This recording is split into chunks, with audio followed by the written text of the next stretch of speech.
ഇന്നിപ്പോൾ നമ്മൾ വന്നിരിക്കണത് റവ കൊടുന്ന് വെച്ചതുണ്ടെന്ന് വെച്ചാൽ അതുകൊണ്ട് നല്ല എളുപ്പത്തിൽ നമുക്ക് നല്ലൊരു അടിപൊളി പലഹാരം ഉണ്ടാക്കി കാട്ടിത്തരാൻ വേണ്ടിയിട്ടാണ്. അപ്പോൾ നല്ല എളുപ്പമാണ് ഇത് ഉണ്ടാക്കാൻ, നല്ല രസമാണ് തിന്നാൻ. അപ്പോൾ ഒരു കപ്പ് റവയും അതേപോലെ തന്നെ ഒരു കോഴിമുട്ടി ഉണ്ടെന്ന് വെച്ചാൽ നമുക്ക് അതുകൊണ്ട് നല്ല രസത്തിലൊരു പലഹാരം ഉണ്ടാക്കി വെക്കാം. കുട്ടികൾക്കൊക്കെ നല്ലോണം ഇഷ്ടമാകണ ഒരു പലഹാരമാണിത്. ഉണ്ടാക്കാനും നമുക്ക് നല്ല എളുപ്പമാണ്, തിന്നാൻ നല്ല രസമുണ്ട്. അപ്പോൾ നമുക്ക് ഈ ഒരു പലഹാരം എങ്ങനെ ഉണ്ടാക്കുക നോക്കിയല്ലേ. അപ്പോൾ അതിന് വേണ്ടിയിട്ട് നമ്മൾ ആദ്യം തന്നെ മാതിരി ഒരു പാത്രം എടുത്തുക്കണ്.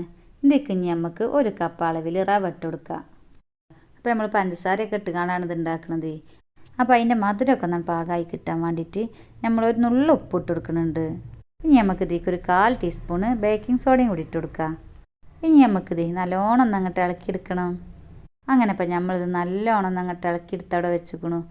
ഇനി നമുക്ക് നമ്മളെ മിക്സിൻ്റെ കപ്പ് എടുത്ത് കാണ്ടേ ഇതിലേക്ക് നമുക്ക് ഒരു 1/2 കപ്പ് പഞ്ചസാര ഇട്ട് കൊടുക്കണം. അതേപോലെ തന്നെ നല്ലൊരു ചൊയ്യും മണവും കിട്ടാൻ വേണ്ടിയിട്ട് നമുക്ക് ഇതിലേക്ക് ഒരു 2 ഏലക്കായ ഇട്ട് കൊടുക്കുക. ഇത് നമുക്ക് ആ മിക്സിമ വെച്ച് കാണ്ട് ഒന്നങ്ങോട്ട് പൊടിച്ചെടുക്കണം. ഇപ്പം നമ്മളിത് ആ മിക്സിമ വെച്ച് കാണ്ട് ഒന്നങ്ങോട്ട് പൊടിച്ചെടുത്തുക്കണ്. ഇനിയിപ്പോൾ നമുക്ക് ഇതിലേക്ക് വേണ്ടത് മുട്ടയാണ്. അപ്പോൾ നമ്മളൊരു മുട്ട എടുത്ത് കാണ്ട് അതും കൂടി ഇതിലേക്ക് ഒന്നാണ് പൊട്ടിച്ചിട്ട് കൊടുക്കുന്നുണ്ട്. ഇനിയിപ്പോൾ നമ്മൾ ഇതിലേക്ക് ഒരു 2 ടേബിൾ സ്പൂണ് സൺഫ്ലവർ ഓയിൽ ഉണ്ടല്ലോ, അപ്പോൾ അത് നമ്മൾ ഇതിലേക്ക് പാർന്ന് കൊടുക്കുന്നുണ്ട്. അപ്പോൾ സൺഫ്ലവർ ഓയിൽ തന്നെ ഉണ്ടെങ്കിൽ അതന്നെ പാർന്ന് കൊടുക്കാൻ നോക്കുക കേട്ടോ. വെളിച്ചെണ്ണയൊക്കെ ആകുമ്പോൾ അതിനൊരു പ്രത്യേക ചോയയാണല്ലോ, അപ്പോൾ അത് ഇതിൽ വേറിട്ട് ഇങ്ങനെ കുത്തുവേ. അപ്പോൾ നമുക്ക് സൺഫ്ലവർ ഓയിലാണ് ഇപ്പോൾ അതിലേക്ക് വേണ്ടത്. അപ്പോൾ നമ്മളിതൊന്നും കൂടി ആ മിക്സിമ വെച്ച് കാണ്ട് ഒന്നങ്ങോട്ട് അടിച്ച് കാണ്ട് ഇനി നമുക്ക് ഈ എടുത്ത് വെച്ച ഈ റവ ഉണ്ടല്ലോ അതിക്ക് ഇത് നമുക്കൊന്നാണ് ഒഴിച്ചു കൊടുക്കുക. ഇനി നമുക്ക് ഇതിലേക്ക് ഒരു കപ്പ് പാലും കൂടി പാർന്ന് കൊടുത്ത് കാണ്ടത് നല്ലോണം ഒന്നങ്ങോട്ട് ഇളക്കിയെടുക്കണം കേട്ടോ. പിന്നെ നിങ്ങൾ നമ്മളെ സബ്സ്ക്രൈബ് ചെയ്യാനൊന്നും മറന്നിട്ടില്ലല്ലോ. നിങ്ങൾ നമ്മളെ സബ്സ്ക്രൈബ് ചെയ്യാതെ എനിക്ക് അങ്ങനെയെന്ന് വെച്ചാൽ മറക്കാതെ ഒന്ന് സബ്സ്ക്രൈബ് ചെയ്യും കേട്ടോ. പിന്നെ അതിൻ്റെ അടുത്ത് ആ ബെല്ലുമ്മലും കൂടി നിങ്ങൾ തൊട്ട് കൊടുക്കുകയാണെന്ന് വെച്ചാൽ നമ്മളിങ്ങനെ ഉണ്ടാക്കുന്ന നല്ല നല്ല പലഹാരങ്ങളൊക്കെ അപ്പം നിങ്ങൾക്ക് കാണും ചേച്ചാ. പിന്നെ നിങ്ങൾക്ക് ഇഷ്ടപ്പെട്ടതൊക്കെ നോക്കിക്കാണ്ട് നിങ്ങൾക്ക് ഉണ്ടാക്കും ചേച്ചാലോ. പിന്നെ നിങ്ങൾ നമുക്ക് മറക്കാതെ ഒരു ലൈക്കും തരും കേട്ടോ. നിങ്ങളെ ലൈക്ക് കാണുമ്പോഴല്ലേ ഇപ്പം നമ്മൾ ഉണ്ടാക്കിയത് നിങ്ങൾക്ക് ഇഷ്ടപ്പെട്ടിരിക്കണമെന്ന് മനസ്സിലാകുക. അപ്പോൾ കണ്ടില്ലേ നിങ്ങൾ, നമ്മളെ മാവ് പറ്റ കുറുന്നനിയല്ല എന്നാൽ പറ്റ ലൂസായിട്ടും അല്ല. അപ്പോൾ ഈ ഒരു പാകത്തിനാണ് കേട്ടോ നമ്മളെ മാവ് വേണ്ടത്. അങ്ങനെ ഇപ്പം നമ്മളിത് നല്ലോണം ഒക്കെ പാടം കൂട്ടി ഇളക്കിയെടുത്തുക്കണ്. ഇനിയിപ്പോൾ നമുക്കിതൊന്നും അങ്ങോട്ട് വേവിച്ചെടുക്കണം. അപ്പോൾ നമ്മൾ ഇമാതിരി ഒരു പാത്രത്തിലാണ് ഇത് ഉണ്ടാക്കുന്നത്. അപ്പോൾ അതിൻ്റെ അടിയിൽ നമ്മൾ കുറച്ച് ഓയിലോ അല്ലെങ്കിൽ കുറച്ച് നെജ്ജൊക്കെ ഒന്ന് അങ്ങോട്ട് തടവി കൊടുത്താൽ മതി. ഇനി നമുക്ക് നമ്മളെ തിജി നല്ലോണം കൂട്ടി വെച്ച് കാണ്ട് വേണം പിന്നെ ഇതിലേക്ക് മാവ് പാർന്നു കൊടുക്കാൻ. അപ്പോൾ നമ്മളെ മാവേ മുഴുവനായിട്ടും നമ്മൾ ഇതിലേക്ക് പാർന്നു കൊടുക്കണം കേട്ടോ. അപ്പോൾ ഈ ഒരു പാത്രം ആകുമ്പോൾ അതിൽ കൊള്ളും ചെയ്യും, പാകാണേനും. അപ്പോൾ തിജ് കുറച്ച് വെക്കാതെ ആദ്യം നല്ലോണം കൂട്ടി വെച്ച് കാണാൻ പറഞ്ഞാൽ മതി.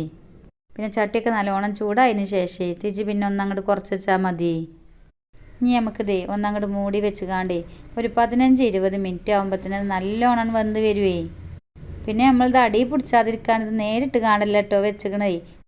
ഒരു പഴയ പാത്രേ അടി പിടിച്ചാതിരിക്കാൻ വേണ്ടിയിട്ട് ഇതിൻ്റെ അടിയിൽ വെച്ച് കാണ്ടാണ് നമ്മൾ അതിൻ്റെ മുകളിൽ ഇത് വെച്ച് കാണ്ടാണ് കേട്ടോ ഉണ്ടാക്കണത്. അല്ലെങ്കിൽ പിന്നെ പെട്ടെന്ന് ഇങ്ങോട്ട് കരിയുവേ. അപ്പോൾ അതിന് അടിയിലൊന്നും പിടിച്ചാതിരിക്കാൻ വേണ്ടിയിട്ടാണ് നമ്മളിങ്ങനെ ഒരു പഴയ പാത്രത്തിൻ്റെ അടിയിൽ വെച്ച് കാണ്ട് അതിൻ്റെ മേലത് വെച്ച് കാണ്ടാണ് കേട്ടോ നമ്മളിത് ഉണ്ടാക്കണത്. അങ്ങനെ ആകുമ്പോൾ പിന്നെ നമുക്ക് കരിയുന്ന പേടിച്ചാലില്ല. മറ്റത് പിന്നെ നമ്മൾ എത്ര ശ്രദ്ധിച്ചാലും വേഗം ഇങ്ങോട്ട് അടി പിടിച്ചും ചെയ്യും. അപ്പോൾ നമ്മൾ മാവ് കൊഴിച്ച് കൊടുക്കണ നേരത്ത് നല്ലോണം തിജ് കൂട്ടിച്ച് കാണ്ട് പിന്നെ നമുക്ക് കുറഞ്ഞ തിജിൽ പാകത്തെ തിജിലൊക്കെ വെച്ച് കാണ്ട് അങ്ങോട്ട് വേവിച്ചെടുത്താൽ മതി. പിന്നെ തോനെ നേരം വെക്കും വേണ്ട, ഒരു 15-20 മിനിറ്റൊക്കെ ആകുമ്പോഴത്തേന് തന്നെ ഇത് വെന്ത് വരുന്നുണ്ട്. പിന്നെ ചില പാത്രത്തിൻ്റെ കട്ടിക്കനുസരിച്ചൊക്കെ നിൽക്കും കേട്ടോ. നല്ല കട്ടിയുള്ള പാത്രമാണെങ്കിലും അതിനനുസരിച്ചൊക്കെ അങ്ങോട്ടും ഇങ്ങോട്ടും മാറിക്കൊണ്ട് നിൽക്കും ചെയ്യും. നമ്മൾ ഒഴിവാക്കിയ പഴയ പാത്രത്തിൻ്റെ അലുമിനിയത്തിൻ്റെ പാത്രത്തിൻ്റെ അടപ്പോ അങ്ങനെയൊക്കെ എന്തെങ്കിലുമൊക്കെ ഒന്ന് അങ്ങോട്ട് അടി വെച്ച് കൊടുത്താൽ മതി. എന്നാൽ പിന്നെ നമുക്ക് അടി പിടിച്ചൊരു പേടിച്ചണ്ടേ. അപ്പോൾ അങ്ങനെ നമ്മളിത് വെച്ചിട്ട് ഒരു 15-20 മിനിറ്റൊക്കെ കഴിക്കണ്. ഇനി നമുക്കിത് ഒന്നങ്ങോട്ട് തുറന്ന് നോക്കാം. ഇപ്പോൾ തുറന്ന് നോക്കണ നേരത്ത് നിങ്ങൾക്ക് വെന്തുക്കണോ ഇല്ലേ എന്നൊക്കെ നോക്കുമ്പോൾ മേലെ വെള്ളമൊന്നും ഇല്ലാതെ ഇങ്ങനെ നിൽക്കണുണ്ടെന്ന് വെച്ചാൽ നമുക്ക് വെന്തുക്കണമെന്നൊക്കെ മനസ്സിലാക്കുക. ഇപ്പോൾ നിങ്ങൾക്ക് സംശയം തോന്നുകയാണെന്ന് വെച്ചാൽ നമ്മളൊരു പപ്പടക്കോലെടുത്ത് കാണ്ടോ വലിയൊക്കെ ഒന്ന് കുത്തി വയ്ക്കിയാലും മതി. അങ്ങനെ ഇപ്പോൾ നോക്കുകയാണെങ്കിൽ ഇത് കാണുമ്പോൾ തന്നെ നല്ലോണം മുസാറായിട്ട് വന്നിക്കണ്. ഇനി നമുക്ക് വേറൊരു പാത്രത്തേക്ക് ലേശം നെജ്ജ് വെച്ച് കാണ്ടി അതിക്കിത് വെല്ലം ഒന്ന് അങ്ങോട്ട് തിരിച്ചിട്ട് കൊടുക്കുക. അപ്പോൾ അതിൻ്റെ മുകൾ ഭാഗം നല്ലോണം പെട്ടെന്ന് തന്നെ വെന്ത് കിട്ടുവേ. അപ്പോൾ ഇത് മറിച്ചിട്ടാലും തന്നെ തോനെ നേരം നിൽക്കണ്ട കേട്ടോ. ഒരു 2-3 മിനിറ്റ് നിൽക്കുമ്പോൾ തന്നെ അത് നല്ലോണം ഉസാറായിട്ടും കിട്ടുവേ.